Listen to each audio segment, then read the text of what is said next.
मूकं करोति वाचालं पंगुं लंघयते गिरिं यद्कृपातमहं वंदे परमानंद माधवम। नमस्कार, स्वागत है आपका आचार्य वाणी में। मैं आचार्य डॉक्टर विक्रमादित्य आपके साथ हूँ और आज का विषय हमारा है कि मिथुन राशि में चंद्रमा ग्रह नक्षत्रों का योग किस प्रकार का बनने वाला है।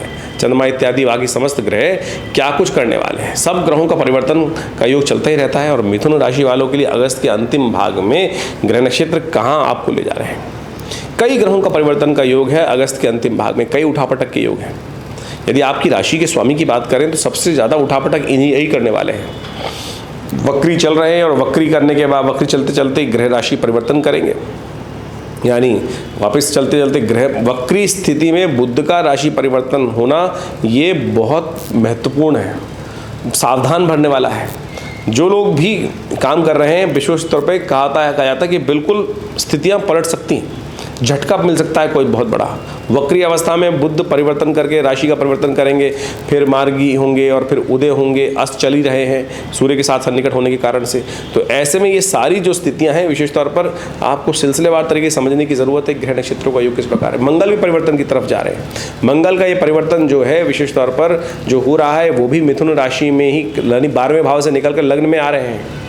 और ध्यान रखिएगा अपनी सामर्थ्य को यूटिलाइज। कई बार क्या होता है कि मंगल अति उत्साहित हो जाते हैं और अति उत्साहित होकर व्यक्ति क्या होता है आग में कूदने का काम कर लेता है, हिम्मत बहुत ज़्यादा बढ़ जाती है। तो ऐसे नहीं, घर खूब तमाशा नहीं देखना है, सिलसिलेवार तरीके से समझते हुए कार्य करने की ज़रूरत है। मंगल का मिथुन राशि में आना अत्यधिक वृष्टि के योग बनाता है। तो ऐसे में समझें ग्रह नक्षत्र कहाँ आपके लिए किस प्रकार के योग बना रहे हैं। सबसे पहले हम बात करें तो 21 अगस्त की बुधवार का अवसर, द्वितीया तिथि, भाद्रपद मास की द्वितीया तिथि चल रही है और चंद्रमा इस दिन ग्रह नक्षत्रों के दृष्टिकोण समझें तो चल रहे हैं भाग्य में आपके शनि के साथ। शनि वक्री हैं तो ऐसे में थोड़ा ध्यान रखते हुए कार्य करने की जरूरत। शनि वक्री जो है भाग्य में जाकर भाग्य को आगे बढ़ाने की बजाय थोड़ा स्लो कर देते हैं, ट्यूबलाइट की तरह कर देते हैं।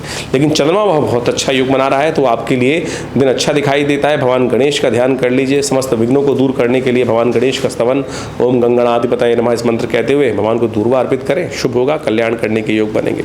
शाम को 7 करीब 7:15 बजे के आसपास चंद्रमा परिवर्तन का योग बनाएंगे और वो मीन राशि में आ जाएंगे और ये कार्यों में सफलता देने के योग आपके लिए बना सकते हैं। लेकिन दिमाग थोड़ा ठस चल रहा है। ग्रह नक्षत्रों के दृष्टिकोण से बन रहे हैं योग की राहु के साथ चंद्रमा युति जब हो जाती है सफलता तो मिलती है, लेकिन पता नहीं दिमाग वो नई चीज़ों को लाने के लिए योग बनाता नहीं है। तो इसलिए दिमाग को थोड़ा सा एक्टिवेट करना पड़ेगा। ज्ञान मुद्रा का अभ्यास करें। 22 अगस्त की दिन बात करें, बृहस्पतिवार का अवसर, तृतीया तिथि रहेगी। भद्रा का योग है जो करीब 1:15 बजे तक विद्यमान है। नए कार्यों को आरंभ करने से थोड़ा बचना चाहिए, नए प्रोजेक्ट्स में हाथ डालने से थोड़ा बचना चाहिए। कर्क राशि में जो बुध है मिथुन जो सिंह से निकलकर वक्री अवस्था में राशि परिवर्तन का योग बना रहे हैं सुबह 6:40 पर। और ये आपके लिए समझें कि आपके पराक्रम वाले भाव से निकलकर बुध आपके द्वितीय भाव में जा रहे हैं और ये आपके लिए थोड़ा सा इम्प्रूवमेंट का योग बन रहा है। बुध का इम्प्रूवमेंट करने का योग ये बहुत सुंदर है। ऐसे में कन्या पूजन करना, कन्याओं की थोड़ा सेवा करना, छोटी कन्याओं का आशीर्वाद लेना ये आपके लिए अच्छा रहेगा। इसको अवश्य करने का प्रयास करना चाहिए। 23 तारीख की यदि हम बात करें, शुक्रवार का अवसर, चतुर्थी तिथि है। मेष राशि में शाम को करीब 7:45 बजे चंद्रमा का ये परिवर्तन का योग बनेगा और ये परिवर्तन आपके लिए अच्छा लाभ की स्थिति उत्पन्न करता दिखाई दे रहा है। ऐसे में बड़े बुजुर्गों की सेवा करने का सुंदर प्रयास करें तो अच्छा रास्ता बन सकता है। और इस दिन सर्वार्थ सिद्ध योग भी है जो नए कार्यों को आरंभ करने के लिए अच्छा योग बनाता है। कुछ मुहूर्त का लाभ ले सकते हैं, नए कार्यों को आरंभ कर सकते हैं। तो ये आप अच्छा योग बनता दिखाई दे रहा है। शुक्रवार है, गौ पूजन करें, आशीर्वाद मिलेगा, सुंदर रहेगा। 24 तारीख की दिन बात करें, शनिवार, पंचमी तिथि युक्त और साथ साथ षष्ठी युक्त है, लेकिन षष्ठी क्षय हो रही है तो नए कार्यों को बचना चाहिए, नए मुहूर्त करने से बचना चाहिए। षष्ठी तिथि में बहुत सारे लोग मुहूर्त बता देते हैं लेकिन ये ध्यान नहीं देते षष्ठी क्षय है उस दिन। किसी भी क्षय तिथि में कोई भी नया मुहूर्त, नया कार्य आरंभ नहीं करना चाहिए, इस बात का ध्यान रखना चाहिए। लग्न शुद्धि की बहुत ज़रूरत होती कार्य सफलता के लिए। शुभ मुहूर्त, शुभ वेला में शुभ कार्यों को करने से हमेशा सफलता मिलती है और अशुभ वेला में, अशुभ समय में यदि कार्य किया जाए तो कहीं ना कहीं कष्ट होने के योग बन जाते हैं। आगे ग्रह का परिवर्तन का योग बन रहा है वो समझ लीजिए और आपकी राशि के अनुसार से समझें कि इन दिनों शनि का उपाय करना बहुत ज़रूरी है। शनि महाराज आपकी राशि के अनुसार से इस वक्त भाग्य में चल रहे हैं और वक्री अवस्था में है। तो शनिवार का दिन है, पीपल के पेड़ के पास जाकर प्रांग प्रींग प्रोंग से शनिश्चराय नमः इस मंत्र को कहते हुए एक दिया प्रज्वलित कर दीजिए, अच्छा रहेगा। रहेगा, लाभ के योग बनेंगे। 25 तारीख की हम बात करें तो रविवार का अवसर, सप्तमी तिथि उस दिन विद्यमान है। रविवार और सप्तमी का योग बड़ा ही सुंदर रहता है और इस दिन शुक्र ग्रह जो है वो परिवर्तन की तरफ जा रहे हैं, नीच के हो जाएंगे। शुक्र का नीच का होना कहा जाता है कि आपके चतुर्थ भाव में स्थित होकर शुक्र नीच के हो जाएंगे तो थोड़ा सा कहीं ना कहीं भोग विलास में कोई कमी करने के योग बना सकते हैं। वैसे तो पंचम चतुर्थ का शुक्र वैसे ही कई बार कहा जाता है कि कार्य करता नहीं है, तो ऐसे में कोशिश ये करें गौ सेवा करने का प्रयास कीजिए, थोड़ा सा दूध का दान करने का प्रयास कीजिए। सप्तमी है, रविवार है, तो ये बड़ा सुंदर योग है। और रविवार जो चंद्रमा है, सूर्य है, इस वक्त आपके पराक्रम वाले भाव में चल रहे हैं, तो ऐसे शुभ समय में भगवान सूर्य को जल देकर, अर्घ्य देकर उनका आशीर्वाद लीजिए, तेज उनका ग्रहण करने का प्रयास कीजिए, अच्छा होगा और आपके विशेष तौर पर आपके उबरा को, कांति को बढ़ाने वाला रहेगा। सप्तमी तिथि सूर्य की मानी जाती है और रविवार के दिन पड़ गई तो बड़ा सुंदर योग बन रहा है। 26 अगस्त की दिन बात करें तो ये बड़ी सुंदर तिथि है, भगवान कृष्ण का जन्माष्टमी का सुंदर अवसर है और इस बार जन्माष्टमी का योग ऐसा बना है कि जो बड़ी मुश्किल से प्राप्त होता है। आमतौर पर द्वंद्व ही रहता है, स्मार्थों की अब है, वैष्णवों की अब है, किसी और की कब है। तो इस दिन समस्त तिथियां एक ही योग बना के दे रही हैं। उदया तिथि अष्टमी, रात्रि में रोहिणी युक्त सुंदर तिथि का योग बन गया है और रोहिणी युक्त जो है जन्माष्टमी बड़ा कल्याणकारी योग बनाती है। भगवान का स्तवन अवश्य करें, पूजन करें, श्रद्धा के साथ उनको झूला झुलाएं, उनका अभिषेक करें। जो कहा जाता है कि पंचामृत के द्वारा दूध, दही, घी इत्यादि दाल का सब पंचामृत बनाकर भगवान का अभिषेक जो सुंदर मुहूर्त में, रात्रि में जब वृषभ लग्न चल रही हो तब कर लिया जाए तो कहा व्रत करने के उपरांत पूरा दिन व्रत रखें। ये कहा जाता है कि समस्त मनोरथ, मैंने प्रैक्टिकल हमने देखा है कि ऐसा कार्य संभव हो जाता है कि जो बिल्कुल दुष्कर था, कुंडली में ऐसे भयावह योग बने हुए हैं कि कुछ भी शुभ नहीं होने के योग, लेकिन यदि ये उपाय कर लिया जाए तो सारे उपाय एक तरफ और भगवान शंकर का सुंदर, भगवान कृष्ण का सुंदर स्तवन, वासुदेव भगवान का इस सुंदर तिथि में, सुंदर मुहूर्त में यदि दूध, दही, घी शंख में डालकर सब पंचामृत बनाकर उसके बाद भगवान का स्तवन करते हुए ओम सहस्रशी रेखा पुरुषः सहस्राक्षः सहस्रपाद सभूमिग्वं सर्वतस्पित्वात्र तिष्ठत् सांगोलम पुरुष ए वेदगं, ये जो पुरुष सूक्त के द्वारा भगवान कृष्ण का प्रियतम स्तोत्र है, इसका पाठ करते हुए यदि रात्रि में भगवान का उसी वृषभ लग्न में यदि कर लिया जाए अभिषेक तो कहा जाता है क्या करेंगे, ग्रहों का दोष सब एक तरफ हो जाता है। हमने एक नहीं बहुत सारे जन्मपत्रियों को देखते हुए ऐसा देखा कि जन्मपत्र में भयावह योग थे, लेकिन भगवान कृष्ण का व्यक्ति अनन्य भक्त था और उसके समस्त कष्ट इस जन्माष्टमी के उपाय से दूर हुए। आप भी कर सकते हैं, इसलिए समझने का हमें प्रयास करना चाहिए। इस दिन ग्रहों का परिवर्तन का योग भी बन रहा है। मंगल महाराज जो है परिवर्तन करके मिथुन राशि में जा रहे हैं, 12वें भाव से निकलकर आपके लग्न में आ रहे हैं। मिथुन के मंगल बड़े विचित्र योग बनाते हैं, अत्यधिक वृष्टि का योग देते हैं और ये वृष्टि जो होती है कहीं ना कहीं थोड़ी सी भारत में या पूरे इस वक्त सब जगह बहुत ज़्यादा हो रही है। हमने देखा पिछले करीब 1.5 महीने से वृष्टि के योग, लेकिन अभी वृष्टि आगे भी लगातार चलने वाली है। ये योग बना रहे हैं। मंगल इस बार बड़ा विचित्र योग एक और बन रहा है कि इस पूरे भाद्रपद मास में 5 मंगल का योग बन रहा है और ये 5 मंगल का योग शुभ नहीं होता है, अशांति का वातावरण बनाता है, महंगाई को बढ़ाने वाला वातावरण बनता है। लाल चीज़ों का संबंध विशेष तौर पर मंगल संबंधित चीज़ों में कुछ ज़्यादा भाव बढ़ने के, थोड़ा कष्ट होने के योग बनते दिखाई दे रहे हैं, ध्यान रखना चाहिए। 27 तारीख के दिन बात करें तो मंगलवार, 9वीं तिथि है, बुध इस दिन उदय होने के योग बना रहे हैं और यह आपके लिए बुध का उदय होना आपकी राशि के अनुसार से बड़ा शुभ रहेगा। द्वितीय भाव में चलते हुए बुध उदय हो जाएंगे, आपकी एक नई शक्ति देने का योग बनाएंगे। अभी वक्री चल रहे हैं लेकिन वो बहुत जल्दी मार्गी भी होने वाले हैं। थोड़ा मंगल का उपाय जरूर कीजिएगा, मंगलवार का दिन है, हनुमान जी का स्तवन करें। ओम क्रांग क्रीं क्रौंग स भौमाय नमः, इस मंत्र का जप करना आपके लिए अच्छा रहेगा। 28 अगस्त की दिन बात करें, बुधवार का अवसर, 10वीं तिथि, मिथुन राशि में चंद्रमा का सुंदर प्रवेश होने का योग बन रहा है और ये आपके लिए चंद्रमा का प्रवेश मिथुन राशि में होना ये आपके लिए उपयुक्त दिखाई देता है। मंगल के एग्रेसिवनेस को शांत करने के लिए बहुत ज़रूरी है। नया सोच, नया विचार जो मन में आ रहा है उसको ध्यान दीजिएगा, जल्दबाजी मत कीजिएगा, इस बात को कार्य करने का हमें प्रयास करना चाहिए। देखिए सुबह 3-4 बजे करीब मिथुन में प्रवेश करेंगे, अच्छा रहेगा। इसके साथ साथ मंगल भी मार्गी होने की, बुध भी मार्गी होने की तरफ जा रहे हैं। सर्वार्थ सिद्धि योग विद्यमान है, नए कार्यों का आरंभ करने का दिन अच्छा दिखाई देता है, लेकिन ध्यान रखिएगा सर्वार्थ सिद्धि योग तो 3 बजे तक है, लेकिन उसके बीच में राहु काल आरंभ हो जाएगा, तो 11:15 से 12:15 से पहले ही कोई नया मुहूर्त करना हो तो उसको लाभ लेते हुए कार्य करना चाहिए। 29 अगस्त की बात करें तो बृहस्पतिवार का अवसर, एकादशी तिथि, अजा एकादशी का सुंदर योग बन रहा है और इस दिन अगस्त उदय होने जा रहे हैं।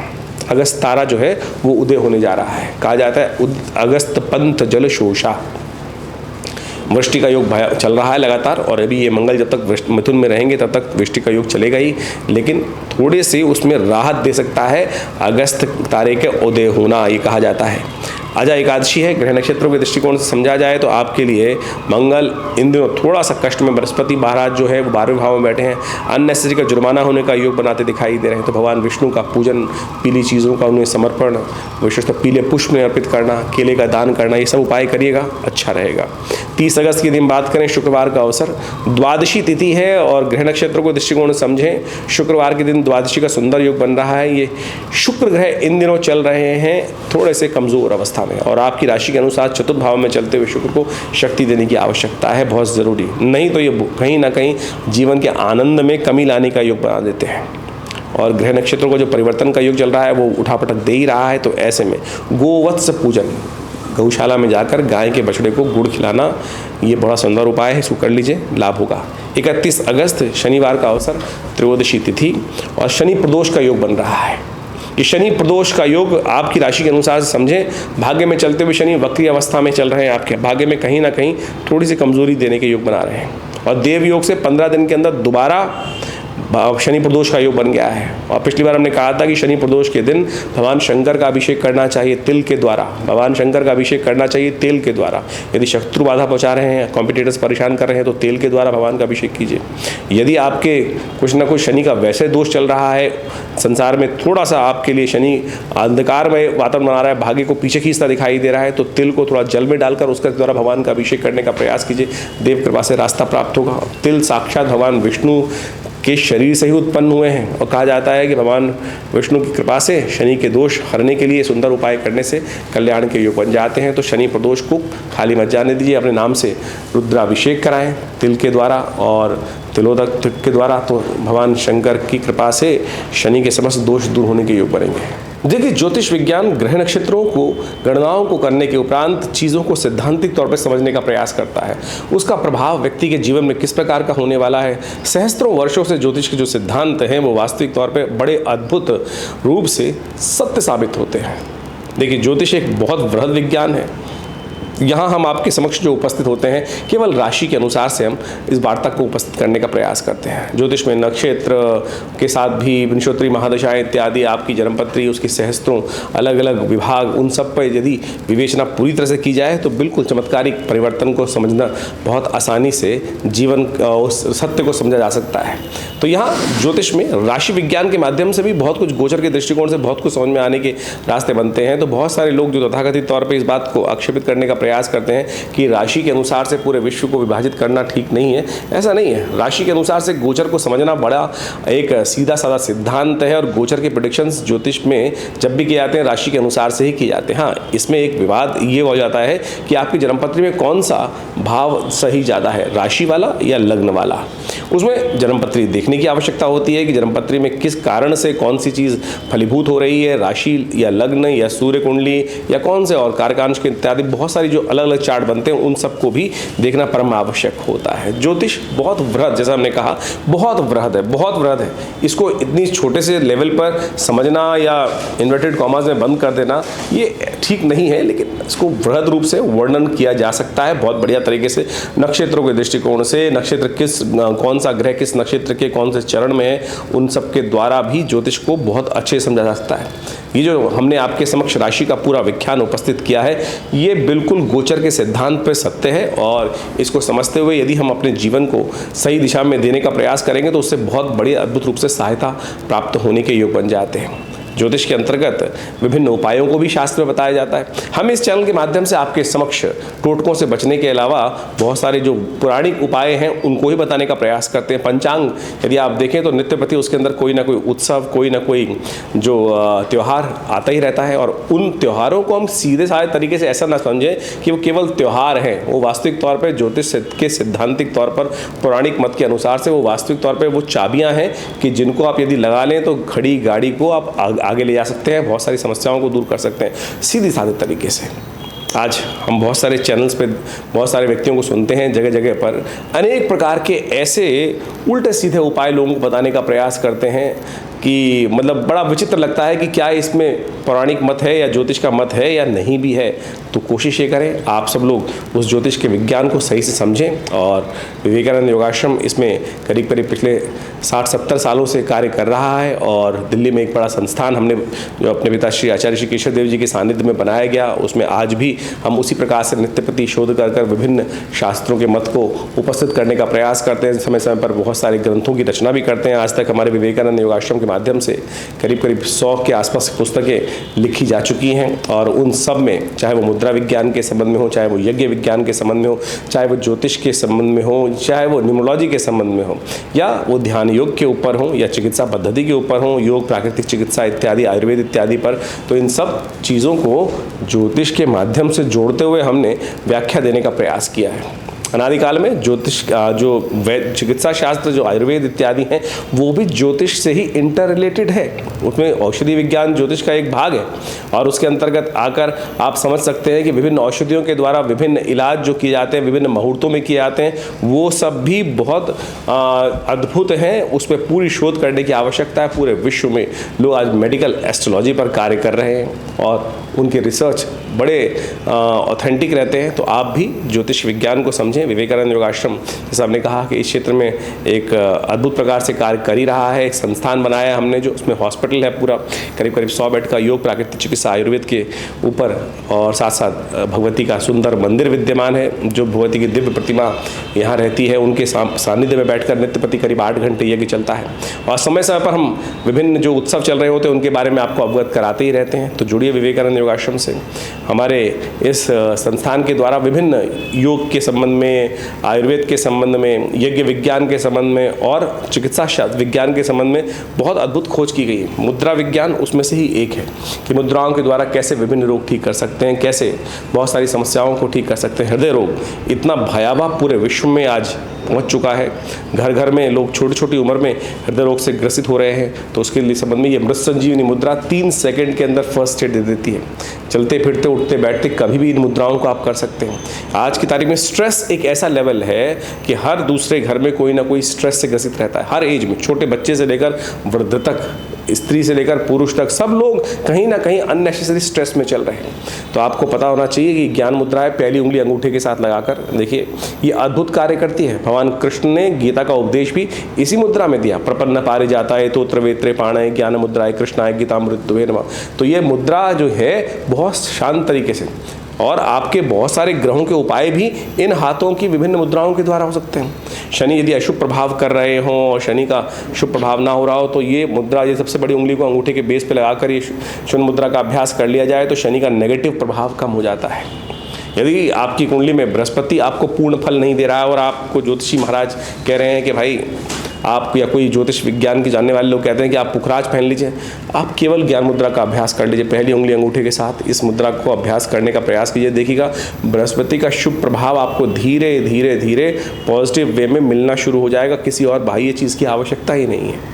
तो इसी प्रकार से विभिन्न ग्रहों के उपाय करने के लिए विभिन्न जो भारतीय संस्कृति में चीज़ें बताई गई हैं वो हम समय समय पर अपने इस कार्यक्रम के माध्यम से आपके समक्ष उपस्थित करते रहते हैं। तो आप भी हमारे इस आश्रम पे विभिन्न जो कार्यक्रम रहते हैं उसमें जुड़ सकते हैं। उनके बारे में समस्त समय पर सूचना हम आपको देते हैं। तो यदि किसी को पर्सनल कंसल्टेशंस लेनी है या पर्सनल आश्रम में आना है तो हर रविवार को एक बड़ा कार्यक्रम रहता है सुबह 8 बजे से लेकर 10 बजे तक।